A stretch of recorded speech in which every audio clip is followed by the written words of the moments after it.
So welcome everybody to our grades tune-up. I'm Andrea Brozyna, and I'll be presenting the first half of the demo, and my colleague, the awesome Piercey, Grades Jedi, will be presenting the second half, and we'll be taking turns monitoring the chat. If we can keep the chat to grades questions for now, that would be awesome, and for what you're seeing on screen. So, I mean, grades is super utilitarian. Maybe it doesn't get the same sort of love that an app like, I don't know, TikTok or something you have more fun with. But what we want it to do is be useful. And we see in our help sessions, and we've seen these throughout the quad and throughout the year, that a lot of people can get frustrated, and it can have to do with their settings. So we're going to just tune it up so nicely that it's kind of working okay for you. We want it to work great for you, and really make it seamless so that it improves your life without you even being really aware that it's there. So no out and out haters right now, but that's okay. Sometimes when I love it when it works, hate it when it doesn't, is my kind of general attitude towards technology. So we're working from a little script here for our grades tune-up. We'll share that link with you in the chat at the end. It's got links out to different tools. So we're going to do a quick review of what Brightspace Grades is about. Your options for setting it up, our secret sauce, fail-proof recommended settings, and then we're going to go through a perils and pitfalls section. So the sort of things that if the setting isn't tuned correctly, you'll have your inbox full of emails with students going, "Oh my God, miss," or "What's my mark?" or "This is messed up." So we'll take a look. The perils and pitfalls is sort of an FAQ style. So why are we using grades in the first place as opposed to, say, our own Excel spreadsheet or Markbook Web or Markbook Core? The first reason is that it is integrated into Brightspace. So it aggregates and displays all those marks from assignments, discussions, or quizzes. That's the main reason.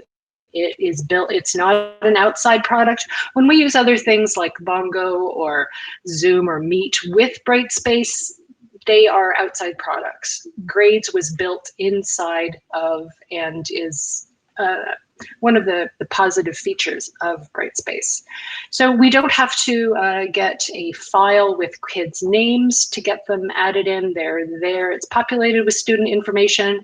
If Trillium takes a student away and puts them back, that grade information, all of the assessment, all of those pieces come back in. When your activities inside of Brightspace are associated with grade items in grades, then you get an automatic fill of the published marks from those learning activities. That can be super powerful. You do all your work out in the learning activity tool, discussions, grades, or quizzes, and then there's no data entry when you have that one-to-one association. Throughout the quad, again, if we set it up correctly to minimize our work, minimize that great time suck that is email, students can then see their own published grades and feedback on an ongoing basis throughout the quad. So when we pause next week with midterms or mid-quad, if that is such a beast, mid-quad, it's just a matter of looking and seeing where they are at that point in time. It's not a big deal. It's not a folderol. It's just right there. There's a quick overview video that I just looked at just a couple weeks ago, and this is a Brightspace produced one. Some of their videos aren't helpful in like how you do it. It's more of a sort of an advertisement for their product, frankly, which is annoying when you want to know how to do it. But this one gave me a couple of aha moments in just the clarity with which it presented how grades work. So it's recommended as a refresher. So when you're setting up grades in the first place, you'll have thought about how you want your grade items to work and how you want your grade categories to work. So once again, to reiterate this key concept of associations, if there is an association between your learning activities and your grade items in grades, then that's automatic. And without It is manual. So we've got some things, and Aaron's going to run through resources, but we've got a presentation here. Maybe if you know a teacher who's just starting in VSS, or if you kind of were rushed at the beginning of the quad and didn't go through it yourself, recommend that you look at these steps, think about the different choices, and think about what your managed grades looks like with associations that are direct, and what it looks like when those associations aren't present and you're entering things manually. The sample course that we'll be using for purposes of demonstration today is set up this way, with associations. So it's the categories here. These are not Ministry of Education curriculum categories. The Brightspace categories is just a folder that is weighted. And inside, we're going to show you inside of our course how all those associations work. You can also choose, you can have a course that's set up with no direct associations at all, where there's manual entry. That's up to you. So links to this presentation will be included. We've just refreshed our Brightspace, our rough and ready Brightspace guides. That same link now has links to videos that are all reflecting our current 100% quad. So there's no 70-30 split this year. So those reflect. So let's get on with our tune-up. Our next piece that I wanted to share is this screen cap, and there's a copy of it embedded in the content in the online staff room. So these are optimal settings. These let students know what their mark is based on what you've chosen and published. So it's not willy-nilly. It's not all thrown out there to kids. You are in the driver's seat. You are determining what you mark, what you set as draft, and what you choose to publish. Any published information then is going to the grade book. We're using a weighted grading system where the categories have weights. That makes it nice and clean and simple. In the final grade to release section, we're choosing to automatically release final grades. The number one reason kids can't see their grade is because it is not released to them, and we'll look at the details of that. And also an issue dropping ungraded items, or this one automatically keeping them updated means that you don't have to re-release throughout the quad. Those are all crucial. And just we'll say this repeatedly, and we'll show you some tricks for working around it. But in Brightspace, they use the term final grade, final calculated grade. It really means the current grade. Where are we right now at this point in time on Wednesday, March 3rd at 11:55? What grade does the student have? And then there's some other suggestions, but these highlighted ones are tried and true. You do this and you minimize misery, maximize joy. So I'm going to just drag this over here. Let's go to our demo classroom. And the first thing that you notice when you look at this grade book, why do you think I'm seeing a sea of red? Can we do some peer troubleshooting in the chat there, Aaron? Does anybody have any ideas? Why the sea of red? And red means failure. Red means, you know, this is below 50%. Now I don't have Zoom on screen for me. Can you go off mic, Aaron? Is anybody sure? Yeah, no one's throwing it in yet. I'm putting some prompts in there. It's audience participation time. Diane's got it. Audience participation time. It is yes, auto zeros. That's what we're looking at here. And if you see red, then, and if your students see red, they're going to charge, just like books. Go ahead, Andrea. They will, and they will fill up your email box with their angst. Now notice there's a little asterisk here. It's being kind of coy. It's still causing mayhem, but it's saying, you know, I didn't really mean to, and it's because you told me to. That asterisk means that's not an earned zero. That means that it's an automatic zero. So to fix that, you can rerun the whole setup wizard if you know, that's where you roll. But let's grab it quickly from the settings cog. So that's this little daisy wheel up in the upper right-hand corner of all of the different views here in Gradebook. So we're going to grab the settings, and we're going to go to calculation options. That's how Grades tells us what the student mark is. And we're going to scroll down here to drop ungraded items. Now that doesn't mean you can't judiciously give zeros as placeholders. You certainly can, but it'll be purposeful. This is random. This is treating every single thing in the course that has not been assessed yet as a 0. And it's demotivating and freak out prone inducing for students who are doing well. So we're going to save that, click yes, and head back to grades.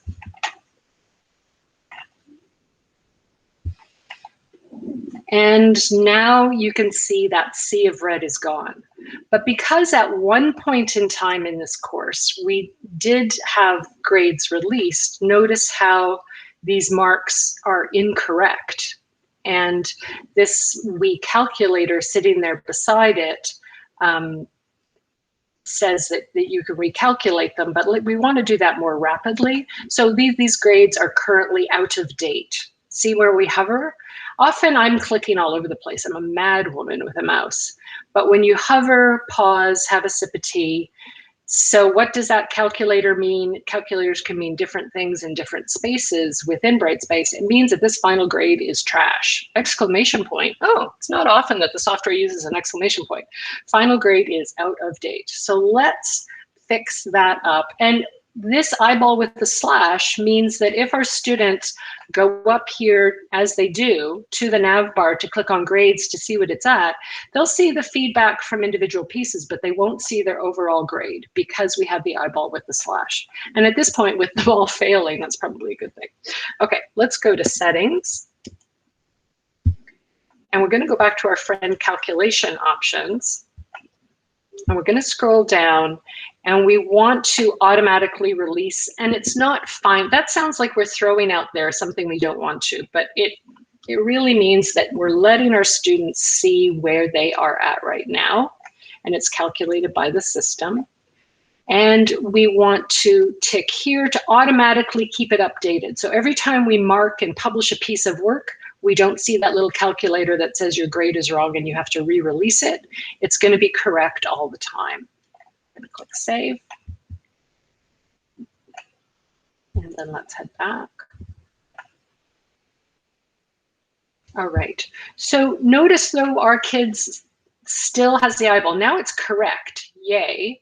And now we've got it set to continually release correctly. We've got one last step to do here. We're only going to have to do it once. We're going to click the down chevron beside our current grade. It's called final calculated, but yeesh. And we're going to go enter grades. This is a tiny bit counterintuitive as well. We're not entering grades right now. We are releasing them so that they can be automatically updated hereafter. Pause over this little square and you'll notice it's the select all rows square. We'll grab it, select everybody.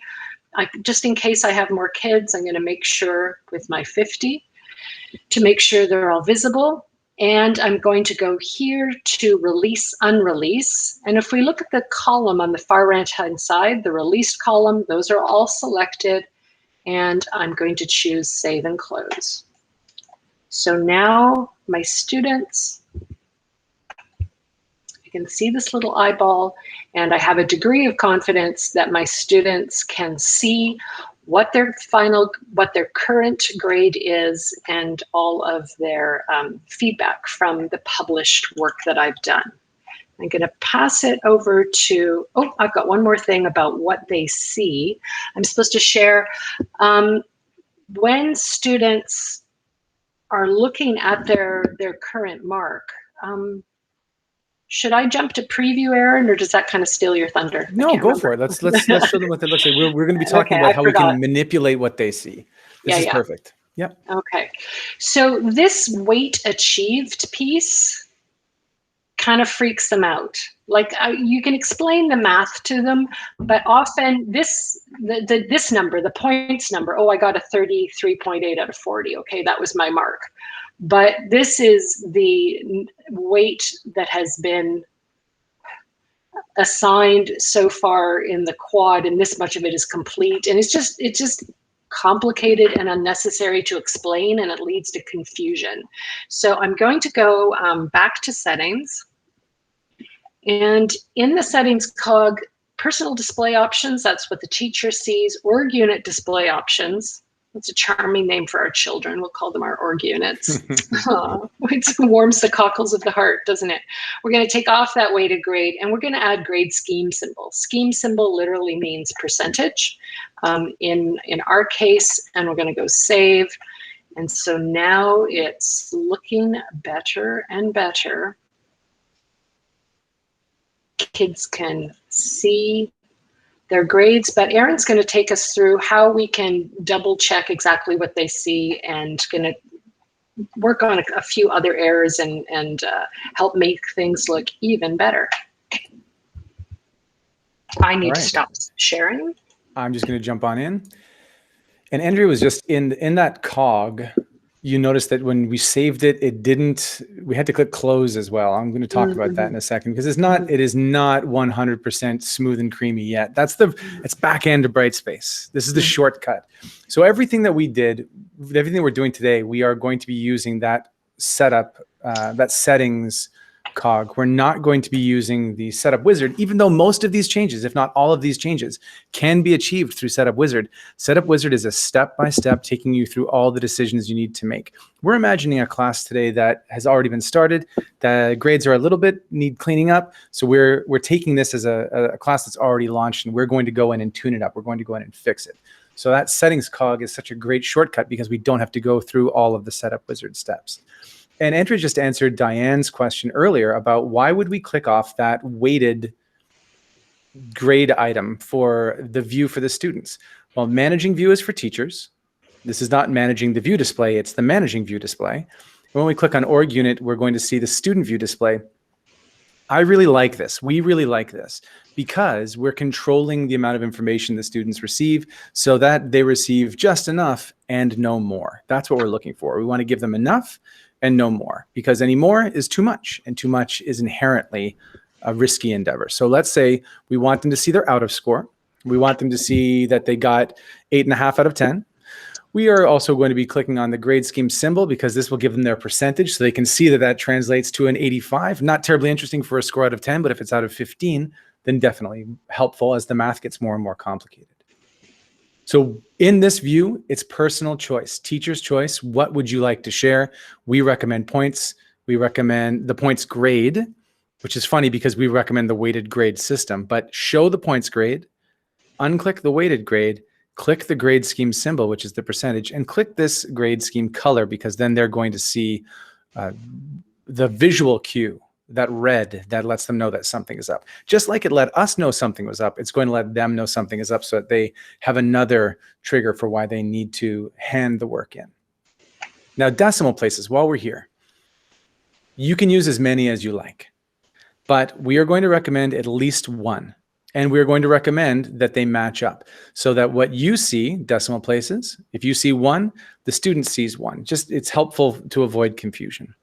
The reason why we want to give at least 1 decimal place is because if we're sharing that points grade and we're sharing that percentage grade, and the points grade is 8.5 out of 10, well, if we're choosing 0 decimals displayed, then that 8.5 gets rounded up to a 9.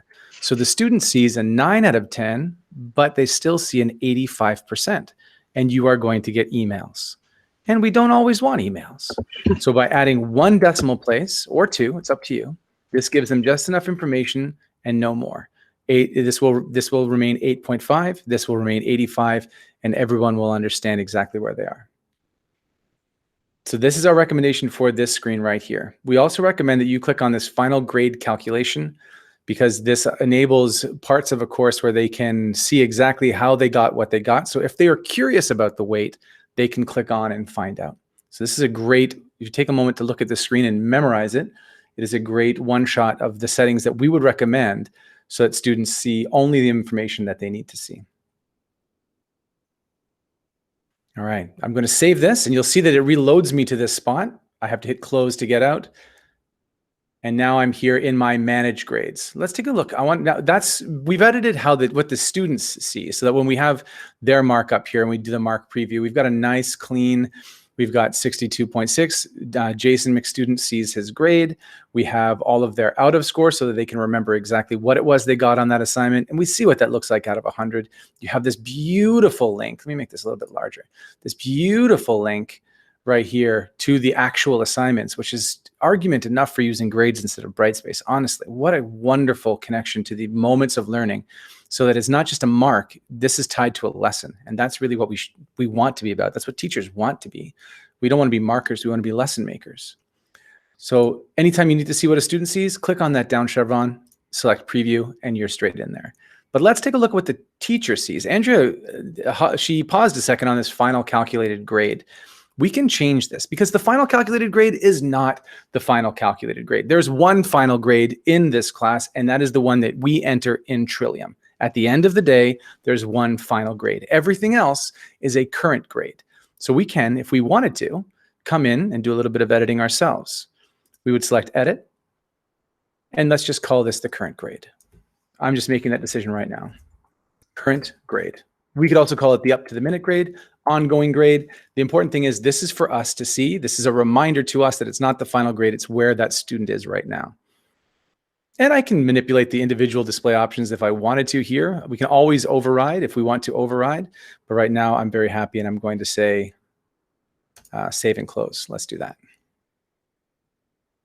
All right. The next thing I'm noticing when I look at my teacher screen is I've got a lot of horizontal real estate. I've got these are kind of long names. So I'm going to add short names for these assignments.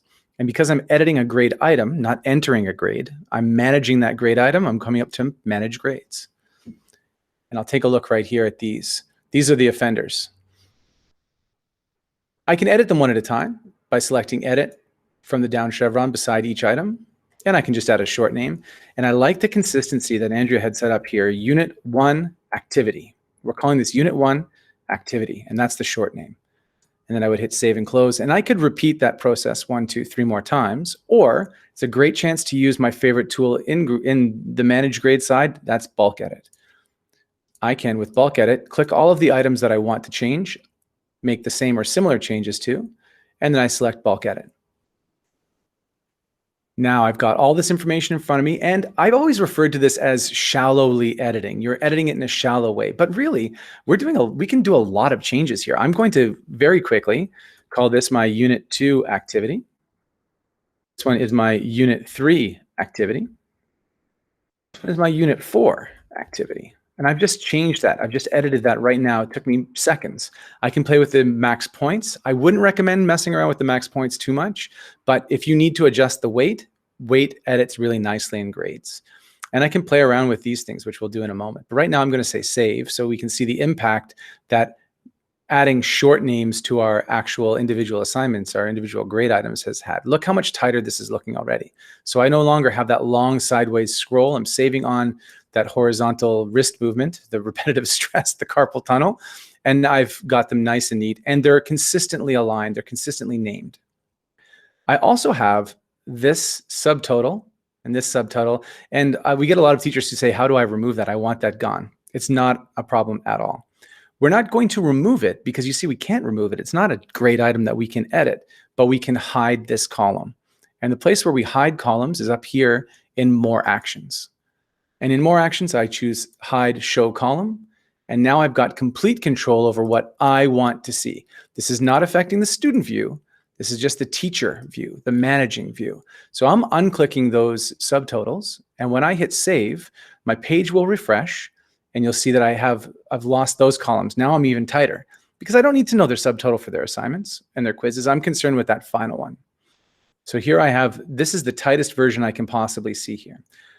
Now I noticed something when I was in Manage Grades. I'm going to pop back up to Manage Grades. I noticed that I've got a little warning up here. I've actually got 3. And I say warning, and I catch myself all the time. It's a note. It's not a warning, really, but it is in red, and red means fire, and red means danger. So we see this and we think something's wrong. And to a certain degree, something is wrong. We've got 3 error messages. One is saying that the current grade sums to 185%, not 100%. Remember, we renamed final calculated grade to current grade. We also have that fact that discussions right now is not adding to 100 and quizzes is not adding to 100. The computer wants 100%. You can trust me, even though I know Andrea doesn't fully trust me on this one. You can trust me when I say that these category ones, If it doesn't add up to 100%, the computer will make the adjustment. So if I don't ever adjust discussions, I'm just going to get this error message. Yes, it's going to be irritating. If I want to, I can go in and tweak the weights so that it adds up to 100%. This one is different. Final calculated grade or current grade, when it does not add up to 100, you'd better pay attention. So we're going to look through here, and the fact that it's over 100%, even though I've set my categories or my bins, we're using activity types here, even though I've set them at 40, 30, and 30, which I know adds up to 100. I can do that math. Something's up. So if I scroll a little further down, I'm going to see some rogues, Andrea's term. They're rogues to the left. These little rogue items, we need to pay attention. They are big business, because if an item is not in a category, that item is a category in terms of its weight. So our whole discussions category is worth 30%, worth 30. It's got a weight of 30. If I look at this unit 3 quiz, which is much smaller, or the unit 4 quiz, even better, this is worth 30. So this one quiz is now worth all of these discussions. And we know that's not right. So we're going to edit the grade item. And we're going to drop it in its category. This is a quiz, so I'm going to put it into quizzes. And just like I did before, I can use bulk edit to make my life easier. I'm going to click on all of the items I want to edit, come up to bulk edit, and over here on the right-hand side, I can choose what category. This one belongs in quizzes. This one is a discussion, so I'm going to put this one into discussions. I'm going to click save. And because I've done this, you'll see, oh, we don't get a congratulations, you're a winner message. We don't get a green note, nothing is wrong and all is right with the world. But we know that now all of these are adding up to 100%. And because we don't have any other messages, we are seeing that the items inside our categories are also adding up to 100. So if you add 20 plus 25, 25 and 30, we've got a nice 100 there. This is nice. It's not necessary, but this one with the category weights, you want to make sure that adds up to 100%. And I've got one last thing that I wanted to share with you, and this is just about consistency. This is one of those things that is nice. It kind of crosses over to nice and necessary, because this is going to make your life better. It's going to make your students' lives better. This first assignment is the Constitution creation paragraph. Now that's what I typed in here. That's what I named it in here, but that's not the actual name of the assignment. All of the rest of them, when Andrea set this class up, she did such a nice job of making sure that charter case analysis, the assignment is called charter case analysis. Criminal case explainer, the assignment is called criminal case explainer. Now I was in here tinkering and I made a small change. So if I come up here to my assignments, unit 1.6 is actually called create a constitution. So when a student does this work, they're going to remember the create a constitution assignment, and they're going to go looking for their create a constitution mark. They're not going to find it, because when they look in grades, they're going to see the constitution creation paragraph. They're going to see my mistake. So I'm just going to make sure that I copy this. If you wanted to change the title of a grade item once it's already done, inside manage grades, because we're editing the grade item itself, we come to this down chevron right here. We select edit, and we are just going to drop this in. I'm just going to paste it, bing, like that. And I could do this in bulk edit. If I had a few items, if we were doing a real tidying up, then I could do pretty much every change I've shown you today, we can do inside manage grade items, bulk edit. So I hit save and close. Now I've got my create a constitution, and all of my activities line up with the names inside their assessments. So inside assignments, inside discussions, and inside quizzes. Let's take one last look at this beautiful grade book. This is what we want to see. Nice, neat. If you want to, you can go in and tweak marks this way with your spreadsheet view. It's very manageable, but it's a nice, tidy space. It's one where we can see what's going on. And just as importantly, it's one where students come in, they can see exactly what's going on too. So all of this is a midway. We're in the middle of our term and we're looking at tidying things up. If you wanted to take a look back at the other materials, just take a visit into the virtual secondary school online staff room. I always call it a classroom. We're going to select content, and we've got this Brightspace grades section where you've got This one, which is not us, we very rarely endorse videos that are not us, but this is a really good one just in terms of getting your hat on about understanding how the grades tool wants to work. And we want to try and work with the tool, not against it. And like Andrea said, we've got our quick picks, our recommended gradebook settings. If you're setting things up from scratch or you just want to go in and trust us and go in like this, this grade setup video has a 3-4 minute walkthrough of that process. And we've got the updated grades guide, which has got all of our new stuff in it. I love this. This has got our, it's completely replaced the rough and ready grades guide. So for shorter videos answering more focused questions, that's your best bet.